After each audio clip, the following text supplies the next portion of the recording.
The fluorescent lights in the corner office felt different that Tuesday morning. Cold, clinical, like the sterile environment of the genomic databases I'd spent 19 years protecting. "This isn't personal, it's business," Lawrence Templeton said, that familiar smirk playing at the corners of his mouth. My boss, no, former boss, leaned back in his leather chair, fingers steepled like he was some kind of corporate philosopher delivering wisdom. I stood there, briefcase still in hand from my morning arrival. 19 years. 19 years of 60-hour weeks, missed birthdays, sacrificed holidays. 19 years of building something from nothing. "Effective immediately, Odette. Security will escort you out." The words hung in the air like data points I couldn't process.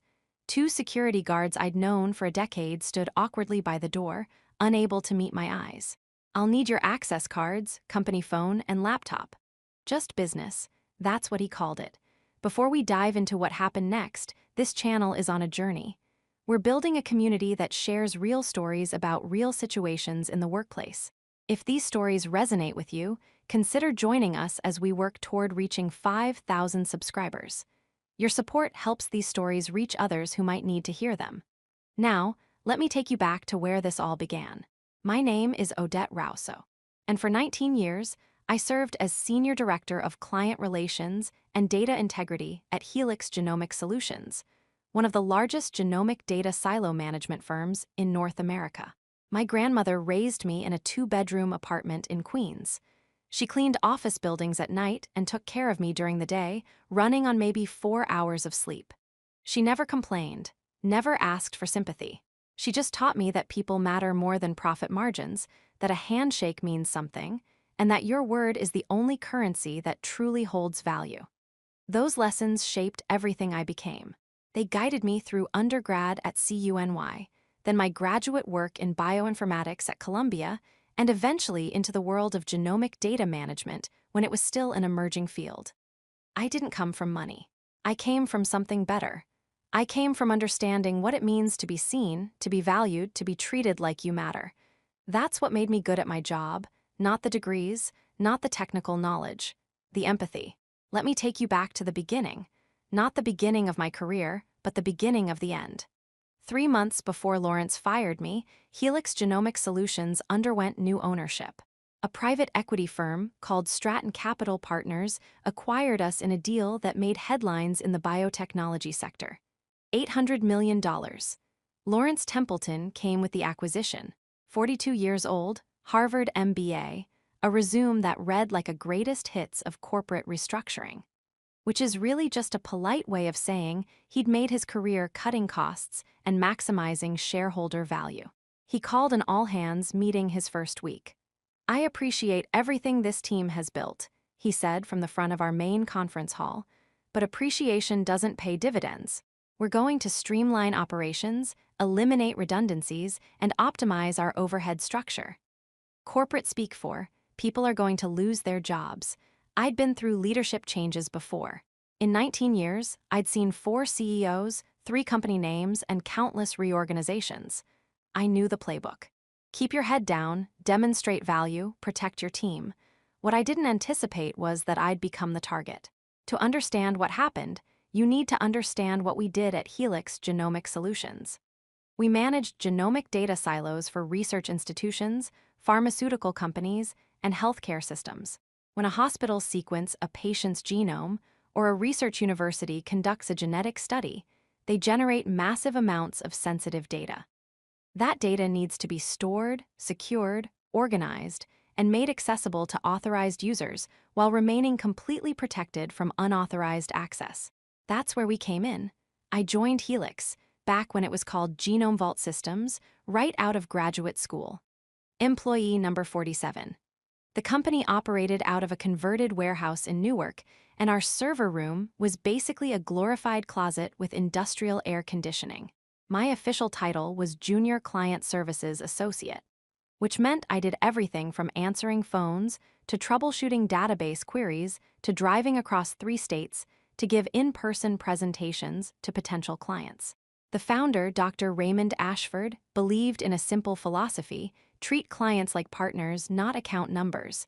Understand their needs, solve their problems, build trust. I absorbed that philosophy like my grandmother's lessons about dignity and respect. It became the foundation of everything I built. My first major client was Northeastern Biomedical Research Institute, a mid-sized medical research facility in Hartford. They were conducting longitudinal studies on genetic markers for cardiovascular disease. Their existing data management system was a disaster: corrupted files, security vulnerabilities, no redundancy protocols. I drove up on a Wednesday morning in February, ice on the roads, snow in the forecast. I arrived 2 hours early and sat in my car, reviewing every detail of their account, every conversation we'd had, every concern they'd expressed. Dr. Helen Kozlowski, their research director, met me in the lobby. "You're the one I've been talking to on the phone," she said, shaking my hand. I expected someone, older. I was 24. I looked 20. I smiled. "Age doesn't secure data, Dr. Kozlowski. Systems do. Let me show you what we've designed for your specific needs." I spent 6 hours there, not selling, listening, understanding their workflow, their pain points, their fears about data loss and security breaches. I took notes, asked questions. Then I redesigned our entire proposed architecture on the spot, customizing it to their exact requirements. We won that contract. It was worth $300,000 annually, which at the time was massive for our small company. Dr. Kozlowski told Raymond that I was the reason they signed. Not the technology, not the price. Me. That's when I learned the real secret of this industry. Genomic data management is ultimately about trust. These organizations are handing over their most sensitive information: patient privacy, research data worth millions in potential pharmaceutical applications, irreplaceable study results. They don't trust technology, they trust people. Over the next 15 years, I built the client relations department from the ground up. I hired carefully, trained extensively, instilled that same philosophy Dr. Ashford had taught me: know your clients, understand their needs, be available, be reliable, be human. I developed personal relationships with decision makers at every major account. I knew their birthdays, their kids' names, their career aspirations. I attended their conferences, visited their facilities, understood their challenges. When Dr. Kozlowski's mother passed away, I sent flowers and a handwritten note. When Pacific Coast Genomics landed a major NIH grant, I sent champagne. When Midwest Pharmaceutical Research faced a data breach scare with their previous vendor, I was on a plane within 2 hours, personally overseeing the migration to our systems. This wasn't manipulation. It was genuine care. These weren't accounts to me. They were people I respected, doing important work that would literally save lives. The clients knew it. They felt it. By the time Lawrence Templeton walked through our doors, I personally managed relationships with 28 major clients. Together, they represented approximately 62% of Helix's annual revenue. The top 20 alone generated contracts worth just over $2 billion annually. Let me break down a few of the major ones. Atlantic Health Genomics Consortium, $470 million annually. 11 hospital systems across 7 states pooling genomic data for cancer research. I'd worked with them for 12 years. Their chief medical information officer, Dr. Anthony Castellano, and I spoke at least twice a month. Western Biopharmaceutical Alliance, $390 million annually. A partnership of pharmaceutical companies sharing genetic research data for drug development. Highly sensitive, extremely complex security requirements. I'd personally designed their entire data governance framework. National Cancer Genome Project, $280 million annually. A federal research initiative studying genetic factors in cancer development. 17 universities, 4 national laboratories, countless researchers. I'd spent 3 years helping them navigate the bureaucracy of multi-institutional data sharing agreements. The list went on: Global Genetics Foundation, Heartland Medical Research, Cascade Biotech, Southeastern Genomic Medicine Institute.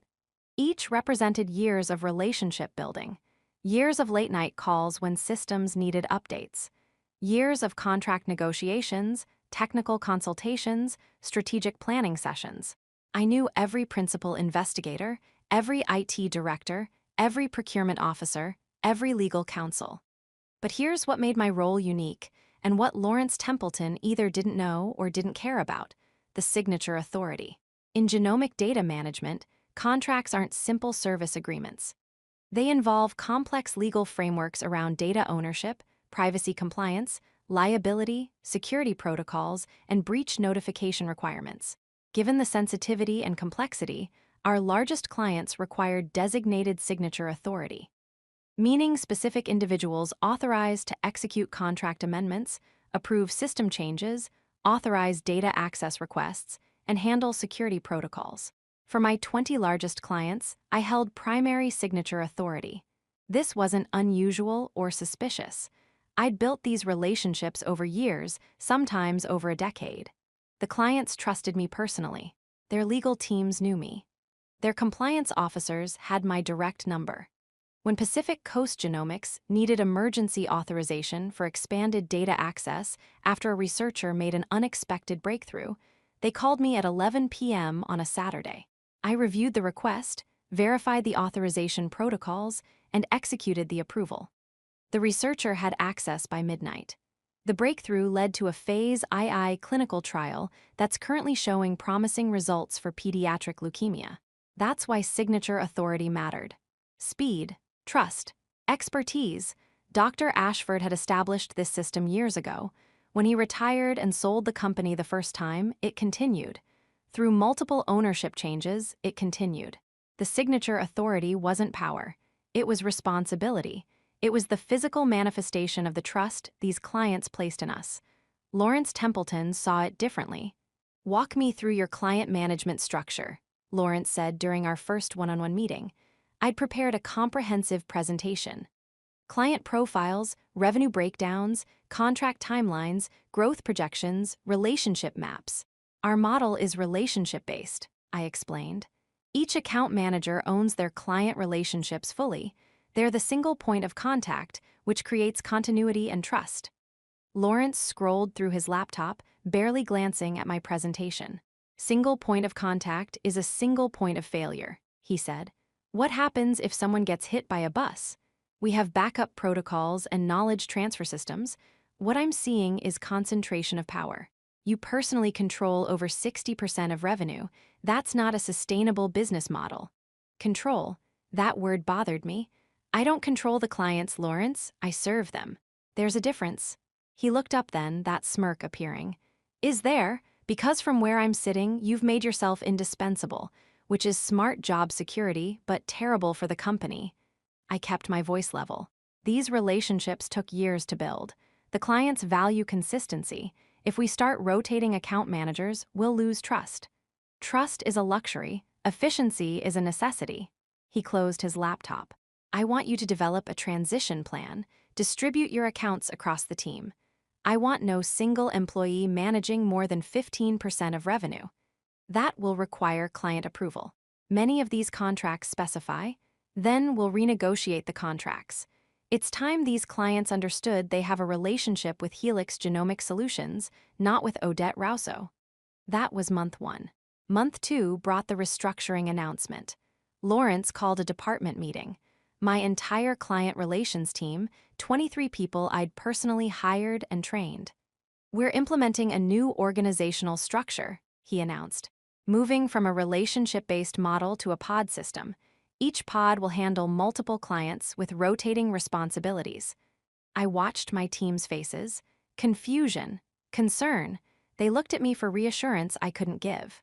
"The transition will begin immediately," Lawrence continued. "Odette will provide details on the new assignments." After the meeting, I went straight to his office. "You're undermining years of carefully built relationships," I said. "These clients didn't sign with Helix because of our technology. Dozens of companies offer similar services. They signed because of trust. Then the trust needs to be in our brand, not our employees." "That's not how this industry works. That's not how this industry worked," he interrupted. "Past tense, I'm changing how it works. You can either adapt or," he paused. "Well, I'm sure you understand." The threat was clear. I tried to make it work. I genuinely did. I began introducing other team members to my clients. Carefully, strategically, positioning it as expansion, not replacement. Dr. Castellano from Atlantic Health Genomics took me to coffee during one of my visits. "What's going on, Odette?" he asked. "I'm getting emails from 3 different people at Helix now, mixed messages, confusion about approval protocols." "We're expanding our support structure," I explained, "making sure you have multiple points of contact." "I don't want multiple points of contact. I want you. That's what our contract specifies. That's why we pay premium rates." These conversations repeated across my client base. The clients weren't resistant to change because they were difficult. They were resistant because the existing system worked.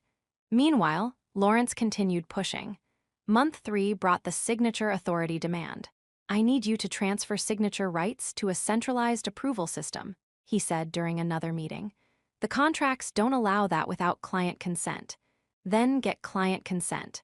"Lawrence, these organizations require designated individuals for accountability. It's a compliance requirement, not a preference." "Then we'll designate someone else. We'll designate multiple people. We'll create a rotation. I don't care how you solve it, but you will not be the single signature authority on $2 billion in contracts." "This isn't about power." "Everything is about power, Odette. And right now, you have too much." The situation became untenable. Lawrence started contradicting my decisions. When I approved a system update for Western Biopharmaceutical Alliance, he countermanded it, citing cost concerns. Never mind that the update was contractually required and the client had already scheduled it. I had to call the client and apologize, reschedule, explain that there was internal coordination needed. Dr. Rita Hammond, their chief technology officer, wasn't pleased. "This isn't like you, Odette. In 8 years, you've never dropped the ball on a commitment." "I apologize, Rita. It won't happen again." But it did happen again, and again. Lawrence inserted himself into client communications. He scheduled calls without informing me. He made promises about pricing and services without understanding the technical requirements or contractual limitations. I spent more time doing damage control than actual client service. My team was confused.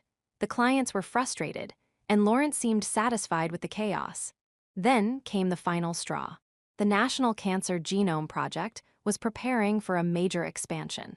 They'd received additional federal funding and needed to increase storage capacity by 40% and add 3 new institutional partners.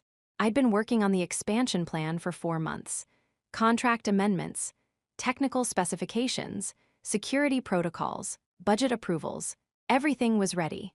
We had a scheduled call with the project director, Dr. Yolanda Harris, and her team to finalize the agreement. Contract value, an additional $80 million annually. Lawrence insisted on joining the call. "I should be involved in major contract negotiations," he said. I tried to brief him beforehand, sent detailed documents, offered to walk him through the specifics. He waved me off. "I've negotiated hundreds of contracts. I think I can handle it." The call started well enough. Introductions, pleasantries, then we got to the contract terms. "The pricing structure Odette outlined works within our budget," Dr. Harris said. "We're ready to move forward pending final approval." That's when Lawrence spoke up. "Actually, I've reviewed the proposal, and I think we can optimize the structure. We're prepared to offer a 15% discount if you'll agree to a modified service level agreement." Silence on the other end of the call. I jumped in quickly. "Lawrence, the pricing and SLA are based on their specific compliance requirements. I understand that, Odette, but every negotiation has flexibility." Dr. Harris's voice was cold when she responded. "Mr. Templeton, the service level agreement isn't a negotiation point. These are federal compliance requirements. We need guaranteed uptime, specific security protocols, and designated response times. The pricing reflects those requirements." "Of course," Lawrence said smoothly, "but in my experience, there's always room for creative solutions that benefit both parties. What if we adjusted the security monitoring frequency?" "No," Dr. Harris cut him off. "Mr. Templeton, with respect, I don't think you understand the regulatory environment we operate in. Odette spent months designing this structure to meet our needs. The proposal she presented is exactly what we need. If Helix is no longer interested in providing that level of service, we need to know now." I wanted to crawl through the phone and disappear. "Dr. Harris," I said carefully, Helix absolutely remains committed to meeting your requirements exactly as proposed. Perhaps we can. Perhaps we can schedule a follow-up call, Lawrence interrupted. Give everyone time to review and consider all options. Another pause, then, I'll have my team reach out about next steps. The call ended. I turned to Lawrence. They were ready to sign. That contract was done. Nothing is done until we've explored all options. You just risked an $80 million expansion over a negotiation that didn't need to happen. That's the difference between you and me, Odette. You're so busy being liked that you leave money on the table. I'm here to maximize shareholder value. You're here to destroy relationships I spent years building. His expression shifted. The smirk disappeared. Careful, Odette. That conversation happened on a Thursday afternoon. The following Tuesday morning, I walked into the office at 7 a.m., same as always. I stopped at my desk, dropped off my coat, grabbed my coffee, and headed to the standing 8 a.m. leadership meeting. Lawrence's assistant intercepted me in the hallway. Lawrence needs to see you in his office. The leadership meeting starts in 10 minutes. He needs to see you now. The walk to his office felt longer than usual. Something in the assistant's expression, something in the unusual quietness of the executive floor. I knocked and entered. Lawrence sat behind his desk. 2 security guards stood by the door. Our head of HR, Pauline Mitchell, sat in one of the side chairs, a folder in her lap. Sit down, Odette. I remained standing. What's going on? Helix Genomic Solutions is moving in a new direction. After careful consideration, we've determined that direction no longer aligns with your role here. The words took a moment to process. You're firing me? We're ending your employment, effective immediately. Pauline has your severance package. 19 years, 62% of revenue, $2 billion in contracts I personally managed. On what grounds? We don't need grounds. New York is an at-will employment state. My contract has specific termination clauses, which we're honoring. You'll receive the full severance package. 6 months salary, benefits continuation, standard separation agreement. I looked at Pauline. She wouldn't meet my eyes.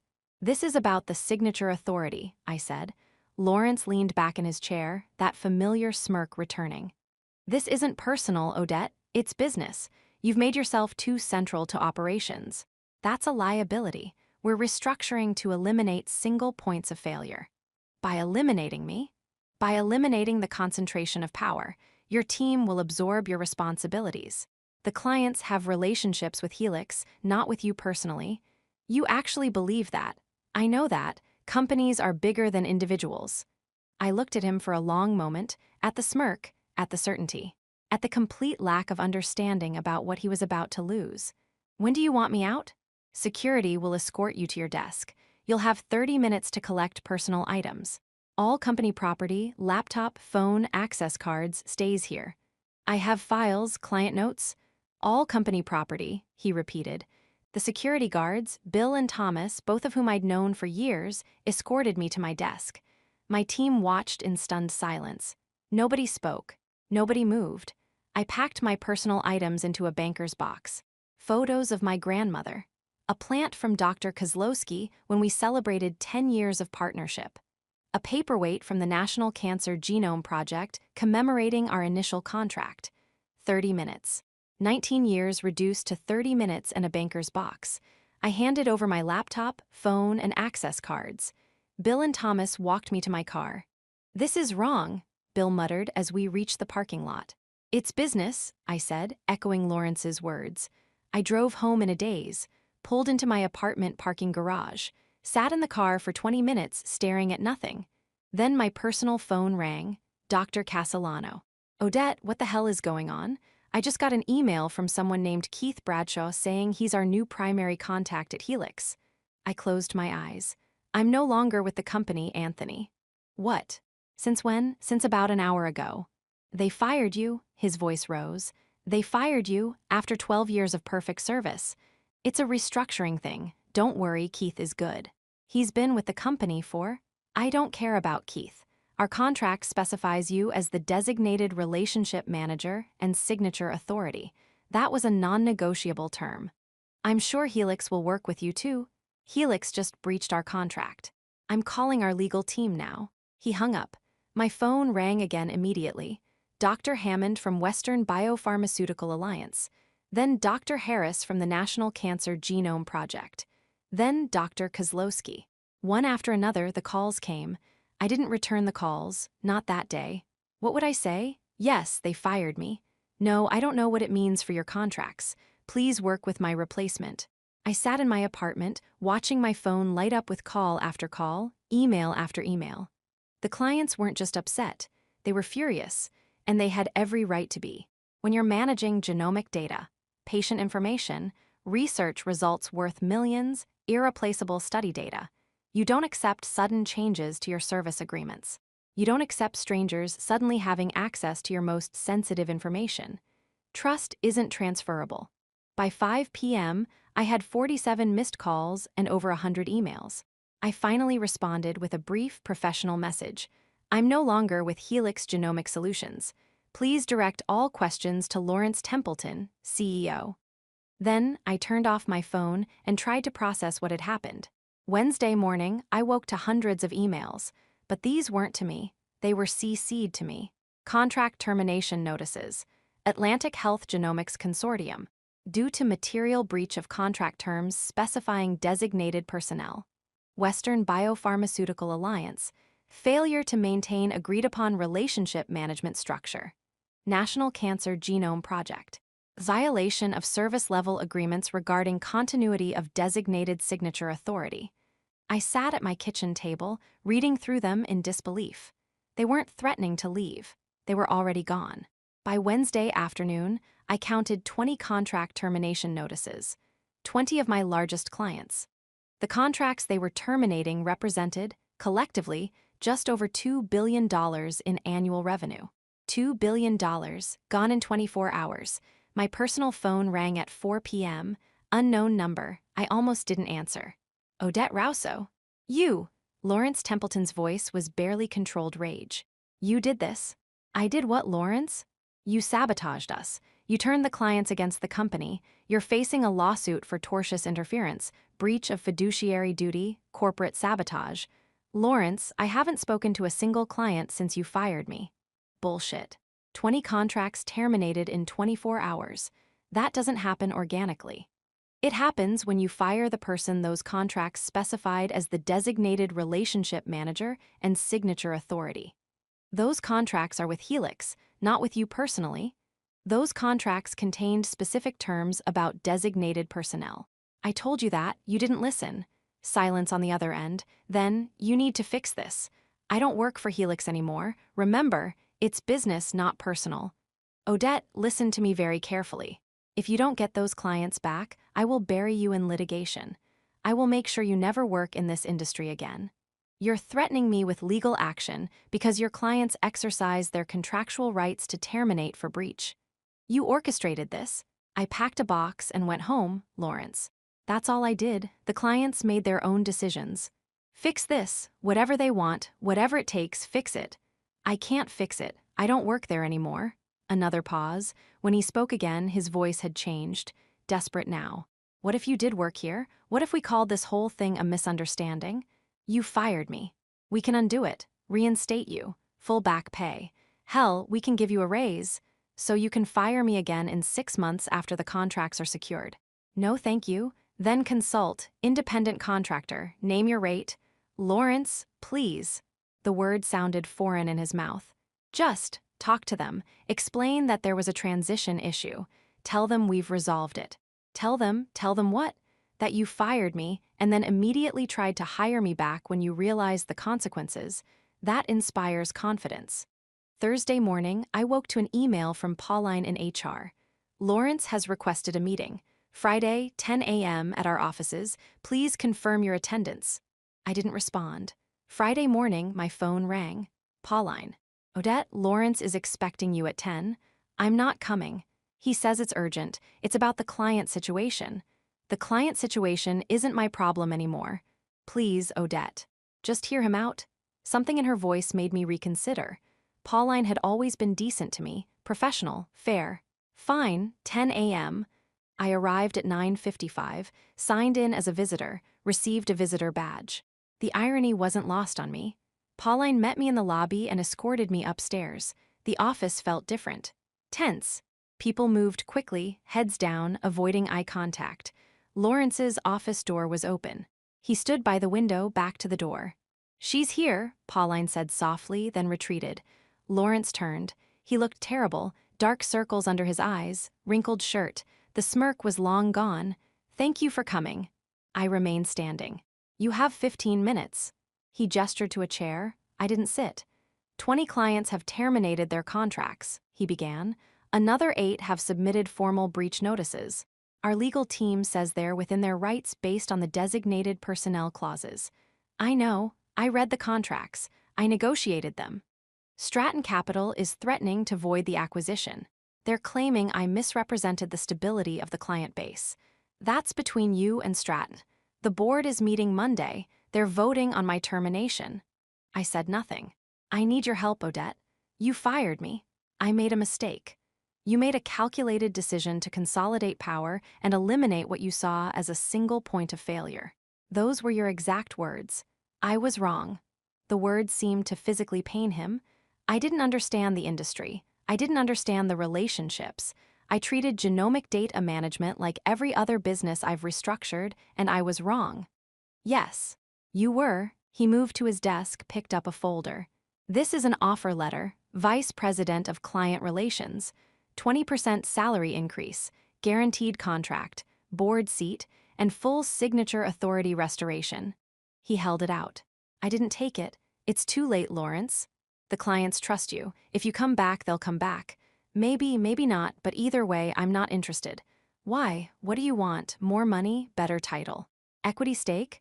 I want to work somewhere that understands what I understood 19 years ago, that this industry is built on trust, that relationships matter, that people aren't interchangeable parts in a machine." "Helix can be that place." "No, it can't. Because you're still running it, and you fundamentally don't understand what makes this work." I turned toward the door. "Odette, wait." I paused. "Why do you hold all the signature rights?" I turned back. "What?" "The signature authority. You said you held it for the top 20 clients. I never actually understood why. Explain it to me." I studied him for a moment, then I walked back, pulled out a chair, and sat. "When Dr. Castellano's team at Atlantic Health Genomics makes a breakthrough in cardiovascular genetic research, they need immediate data access expansion. Not in 3 days after it goes through an approval committee. Immediately. Because that breakthrough might save someone's life next week. When Western Biopharmaceutical has a security concern, they need to know they can call one person who understands their entire system architecture, their compliance requirements, their data governance framework. One person who can make decisions without checking with 6 different departments.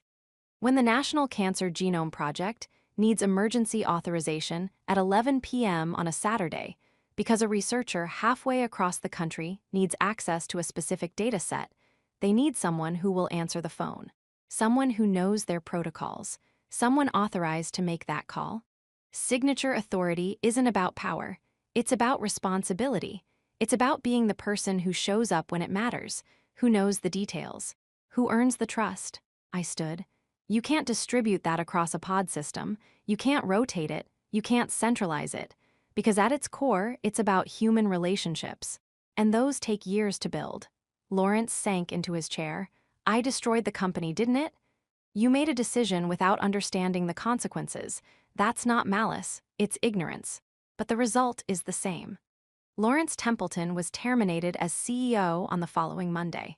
The board announced a strategic realignment and began searching for new leadership. Stratton Capital Partners initiated arbitration proceedings regarding the acquisition terms. Helix Genomic Solutions revenue dropped by 64% in a single quarter. The company laid off 40% of its workforce. My former team members started reaching out. Some landed at competitors. Others left the industry entirely. Keith Bradshaw, the person Lawrence had assigned to replace me with Atlantic Health Genomics, sent me a long email apologizing for being caught in the middle of the situation. I wrote back telling him it wasn't his fault. He was just doing his job. Dr. Castellano called me 3 weeks after the firing. "We've temporarily moved our data to a backup vendor," he said, "but it's not a long-term solution. We need someone who understands our needs. We need someone we trust. There are good companies out there, Anthony. We don't want a good company, we want you. I'm one person. I can't support an operation your size independently. What if you weren't one person? What if you built a team? I hadn't considered it, hadn't let myself think beyond the immediate shock and anger of being fired.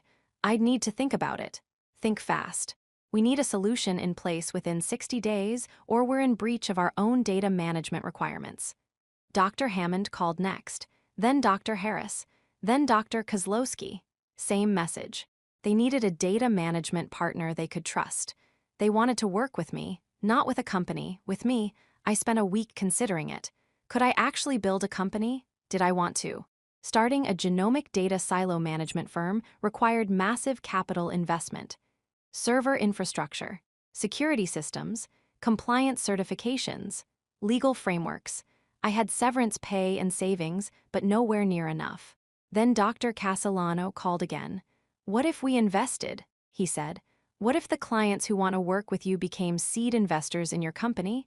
That's a massive conflict of interest, not if we structure it properly. We invest, but we maintain separate service agreements with market rate pricing. You build the company, we're your first clients, everyone wins. Anthony, that's insane. Insane is watching the cancer research my team has dedicated 15 years to because our data management vendor imploded. Insane is trusting our most sensitive patient information to the lowest bidder. This is the opposite of insane. I called my grandmother that night. She was 87, still sharp as ever. Baby girl, I don't understand half of what you do, she said, but I know you're good at it. I know people trust you. And I know that when an opportunity scares you, it's probably worth taking. It's a huge risk. So was coming to this country with nothing but a suitcase and a dream. So was raising a child alone. So was believing education could change your life. Risk is how we grow. 6 weeks after Lawrence Templeton fired me, I filed incorporation papers for Rousseau Genomic Solutions. 8 of my former clients became seed investors. Together, they committed $42 million in initial capital. I hired 3 of my former team members who'd been laid off in Helix's downsizing. We leased server space, obtained security certifications, and built systems designed specifically for the needs of our client investors. Within 4 months, we had 12 active contracts. Within 8 months, we'd expanded to 22. Within a year, we were profitable. I was in my office, our actual office, not a converted apartment or borrowed conference room, when Pauline sent me a LinkedIn message. Thought you'd want to know. Helix Genomic Solutions filed for Chapter 11 bankruptcy today. The remaining assets are being sold off. I'm part of the liquidation team. Just wanted to say I'm proud of what you built. You deserved better than what happened. I wrote back thanking her and offering to review her resume if she was looking for new opportunities. Then I returned to the contract I was reviewing for a new client. Southeastern Genomic Medicine Institute. $35 million annually. They'd specifically reached out because they'd heard about the personalized approach we took to client relationships. My desk phone buzzed, my assistant. Dr. Castellano online too. I picked up. Anthony, how are you? Great. Listen, I'm speaking at a conference next month about data management best practices in genomic research. I want to include a case study about our partnership. You interested in co-presenting? Absolutely. Send me the details. We talked for 15 minutes about his latest research, about his daughter's upcoming college graduation, about the improvements we were implementing to his data architecture. When I hung up, I looked around my office. Photos from client site visits, a thank you card from Dr. Kozlowski, a bottle of scotch from Western Biopharmaceuticals celebrating 2 years of partnership. This wasn't what I'd planned. I'd never imagined building my own company. But sometimes the best things come from the worst moments. Lawrence Templeton taught me that, though not in the way he intended. Getting fired after 19 years was devastating. Humiliating, infuriating. It was also the push I needed to build something better. Lawrence was right about one thing: I had made myself indispensable at Helix. But not because I was hoarding power or playing political games. I was indispensable because I understood something fundamental. In an industry built on managing humanity's most sensitive information, trust isn't a luxury. It's everything. The clients didn't leave Helix because I told them to, I never asked them to, never suggested it. They left because their contracts were violated, because they lost the relationship they'd relied on, because they needed consistency and trust, and those things walked out the door the day I was escorted to my car. Lawrence saw signature authority and saw power that needed to be redistributed. The clients saw signature authority and saw accountability, reliability. Someone who answered the phone at 11 p.m. on a Saturday. That's the difference between managing people and managing relationships. Lawrence ran a company. I built partnerships. When he fired me, he didn't eliminate a single point of failure. He eliminated the foundation the entire structure was built on. My grandmother passed away 2 years after I started Rouso Genomic Solutions.